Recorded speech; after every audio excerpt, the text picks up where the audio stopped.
ரிஷி தர்சனா லட்டு நம்ம செய்ய போகிறோம். என் பேர பிள்ளைங்க ஆசைப்பட்டு கேட்டாங்க, அதுக்காக இந்த அவளை வச்சு சூப்பராக லட்டு செய்வோம். அதுக்கு என்னென்ன பொருள் தேவைன்னு பாருங்கள். அவள் வச்சுருக்கேன்னா, அப்புறம் நான் வந்து ஒரு கப்பு வேர்க்கடலை வச்சுருக்கேன். இதை நல்லா வறுத்து தூசியெல்லாம் எடுத்துருவோம். அதுக்கப்புறம் லட்டு செய்கிறதுக்காக வெல்லம் வச்சுருக்கேன். அதை நல்லா நசுக்கி விட்டு நம்ம கரையை விட்டுக்கிறோம். அது எப்படின்னு சொல்கிறேன். நெய் வச்சுருக்கேன், ஏலக்காய் வச்சுருக்கேன். அதுக்கப்புறம் பார்த்திங்கன்னா பொட்டுக்கல்ல தேவைப்பட்டா போட்டுக்கலாம், நான் கொஞ்சம் போடலாம் அப்படின்னு போடுறேன். இப்போ இந்த லட்டை நம்ம எப்படி செய்கிறோன்னு உங்கள்கிட்ட காட்டுறேன் வாங்க. இப்போ இந்த பாத்திரத்தை நல்லா இந்த கடாய் காஞ்சிருச்சு. இந்த வேர்க்கடலையை கொட்டி வறுத்துக்கலாம்.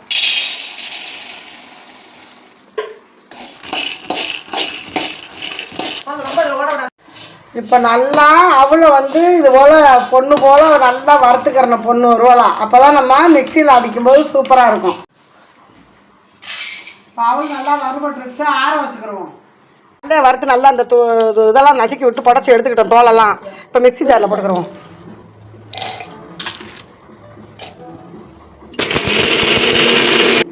நல்லா இது மாதிரி குறன்னு தான், ரொம்ப வலுவலுன்னு அரைக்கக்கூடாது, கொஞ்சம் குறன்னு அரைச்சிக்கணும். அப்போ தான் நம்ம கிண்டும் போது நம்மளுக்கு லட்டு வந்து நல்லா பக்குவமாக வரும். இப்போ மிச்சம் இருக்கிறதையும் நம்ம அரைச்சிக்கலாம். வெள்ளம் நல்லா கரைஞ்சிருச்சு. நம்ம வடிகட்டிக்க வேண்டியது. ஏன் நம்ம இது மாதிரி செஞ்சுக்கிறோம்னா, நரநரப்பு இந்த மண் இது மாதிரி இருக்கிறதெல்லாம் அடியில் தங்கிக்கும். இது மாதிரி கரைச்சிட்டு நம்ம வடிகட்டிட்டு தான் செய்யணும். ஏன்னா சின்ன பிள்ளைங்க சாப்பிட்ற பொருள் இல்லையா. நல்லா காஞ்சிருச்சு. ஃபஸ்ட்டு நம்ம வேர்க்கடலையை பவுடர் பண்ணியிருக்கோம்ல, அதை சேர்த்துக்கிறோம். இப்போ அவளும் பொடி பண்ணி வச்சுருக்கோம்ல, அவளையும் சேர்த்துக்கிறோம். ரொம்பவே டேஸ்டியாக இருக்கும். குழந்தைங்களுக்கு ரொம்ப ஒரு ஈவினிங் ஸ்நாக்ஸ் மாதிரி நம்ம செஞ்சு கொடுக்கலாம். ரொம்ப நல்லாயிருக்கும். நெய் கொஞ்சம் போட்டு நம்ம முந்திரி பருப்பும் பாதாம் பருப்பும் வறுத்து போட்டுக்கிறோம். இப்போ நல்லா இந்த பக்குவத்துக்கு பொரிச்சாச்சு. நம்ம அந்த பாதாம் பருப்பும் முந்திரி பருப்பும் இப்போ இந்த பக்குவத்துக்கு நம்ம பொரிச்சுக்கிட்டோம். நம்ம இப்போ இதில் சேர்த்துக்கிறோம். பிடிக்கும்போது உருண்டை பிடிக்கும்போது ரொம்பவே சூப்பராக இருக்கும். குழந்தைங்களும் கடித்து சாப்பிடும்போது ரொம்ப விரும்பி சாப்பிடுவாங்க.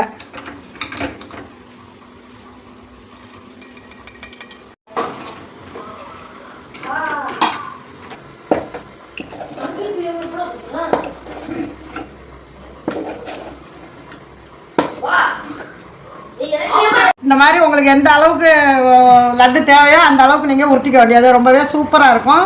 குழந்தைங்களுக்கு நமக்கு ஸ்நாக்ஸ் மாதிரி கூட வச்சு டிஃபனில் கொடுத்து விடலாம். ஒரு ஹெல்த்தியான லட்டு இது. அவள் லட்டு, அவளும் வேர்க்கடலையும் சேர்த்துருக்கோம் இல்லையா, ரொம்பவே நல்லாயிருக்கும். இப்போ எல்லாத்தையும் உருட்டிக்கிட்டு உங்கள்கிட்ட காட்டுறேன். இப்போ வேர்க்கடலை பருப்பு நம்ம அவளையும் வச்சு லட்டெல்லாம் செஞ்சாச்சு. வாங்க சாப்பிட்லாம். நீங்களும் குழந்தைங்களுக்கெல்லாம் செஞ்சு கொடுங்க. ஓகே ஃப்ரெண்ட்ஸ், இந்த வீடியோ பிடிச்சிருந்தா லைக் பண்ணி ஷேர் பண்ணி சப்ஸ்கிரைப் பண்ணுங்கள்.